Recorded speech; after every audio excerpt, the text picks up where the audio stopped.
So I got picked up from Brisbane from a train station at 6 o'clock in the morning, and a staff member came and picked me up and took me back to the Sunshine Coast home. I suppose my first impressions were pretty hard because I'd had no sleep. I was just wanting to go and lie down, and I wasn't allowed to. I was forced to go through something called check-in, which is where they go through all of your belongings, like every single last piece of your belongings, and check pockets, do all that. And it's quite an invasion of privacy. Like, I see that as necessary, but I wasn't warned about the process before it happened. So they would be checking for I presume, checking for drugs or something like that? Or, things like sharp implements that you could hurt yourself with, that kind of thing. Anything that was deemed to be not safe for me to have was actually taken off me at that point in time. Right, okay. And kept in a box in the staff room. And then after the check-in process had been done, which took quite some time, I think it was over an hour and a half, maybe 2 hours that took. But then I was sent over to my room, given the handbook, and said, read this and come back over when you're ready. Now, I hadn't received any of this before coming into the program, so sitting down and reading that things like mail, you had to open all your mail in front of a staff member. If there was anything that they deemed you couldn't have, they were taken off you. Like what sort of things? Like money. You weren't allowed to have money. No, they took all our money off us. What was their explanation for that? They were keeping it safe, in inverted commas. So everything like that was, like, all my money was taken off me when I checked in. And then you're reading on and you see things about phone calls and that kind of thing. And, you're only allowed to set a couple of phone calls a week from family or friends. And even in that, it has to be by approved people. So if they deem someone as not being appropriate for you to have contact with, then they actually cut off that contact for you. How do they do that? They will not let you take their calls. They will not let you receive mail from those people. What sort of people would they, suggest were not appropriate? Friends that they think are bad influences, family members that they think are bad influences, and that can mean. So there's a good chance they wouldn't let anyone take a call from me then, right? Very possibly. Yeah. I think you would probably be considered a bad influence. Yeah, I think so. Yay. Right. Okay, what were some of the other rules?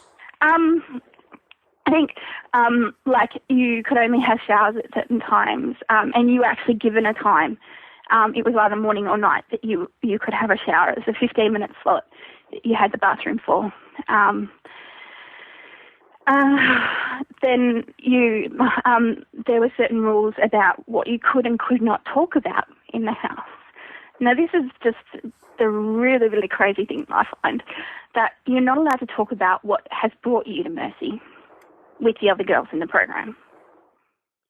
So it's very, very hard to have any kind of a conversation with someone, because a lot of what your mind is focused on is getting better from these things, but you can't talk about them with other girls. What was the explanation for that?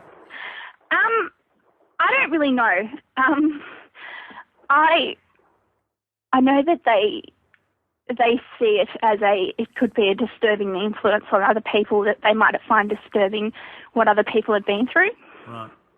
But I actually know that in pretty much every other program that I've heard of, you actually have things like group therapy and that kind of thing, where you actually sit down and talk about what has brought you to that point, and how you endeavour to get better from that and that kind of thing. And I actually think that that's a really good form of therapy. Yeah, I was in Alcoholics Anonymous for years when I was in my early 20s, and my father was in it before me. I'd sort of spent my teenage years through it, and one of AA's been around for 70 odd years, very successful program, and one of the one of the cornerstones of that is getting up and sharing your story in front of other people.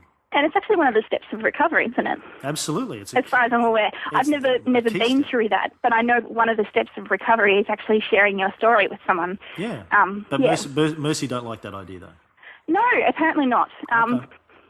I think it actually hinders you in a lot of ways from being able to. I think you can actually get help from other people who've been in the same situations as you. Yeah. And I think that's a really important part of therapy. But it's not allowed at Mercy. I mean, part of the philosophy, I think, in AA is at least you know that you're not alone, that exactly. there are other people that are going through the same stuff, have gone through the same stuff, and you can build a sense of community with these people, right? Yeah, and it went to the extremes of if you did talk to someone else about any of that kind of thing and they found out, you could either be disciplined or actually kicked out. What would disciplining involve? Disciplines involve doing essays on Bible passages. They also do just extra chores and that kind of thing. I actually received a rather horrendous discipline when I was there, and that was I'd forgotten to take my medication on weekend leave. Now, the reason I'd forgotten to take it was because I had been in the program about 7 months at that time and had been so used to people giving me my medication, when needed, all that kind of thing, that I actually just forgot when I was on weekend leave. So I came back and actually admitted to not taking it and said, I did this wrong. And my punishment actually was that I had to weed the pebble driveway for 1 hour a day for 7 days. Now, that was in November in Queensland, so it was really hot. It was in direct sun. There was no way of getting shade or anything like that in that context. But that's how severe some of the punishments are. And you are allowed to take medication. They're not like the Scientologists who will pull the medication off you. Now, that's to a point. See, one of the first things that they did to me when I was in there was take me off my sleeping medication. Now, I still take sleeping medication today. So when they took me off it, I had been on it for roughly 10 months, and they just stopped it. Because the reason they gave me for this was that it was too expensive for me to be on. Yet I was paying for it myself. Which brings me to another question. I've heard a variety of stories about whether or not girls pay to be in Mercy Ministries. Did you have to pay? Yeah, while I was there, I was on a disability support pension, and I was actually forced to sign over all of my disability support pension to them, which was roughly just over $600 a fortnight. And in return, I received $30 a week for basic expenses, toiletries, that kind of thing. So they take the vast majority of your pension, your only source of income. Yep. And they said you couldn't have your sleep medication because it was too expensive. Too expensive, but I was paying for it. But you didn't have any money, so how could you pay for it? What happens is when you go in, you take a $200 medical deposit. Right. And out of all of that comes medicines and all that kind of thing. Right. And when that gets low, you actually have to top that up yourself.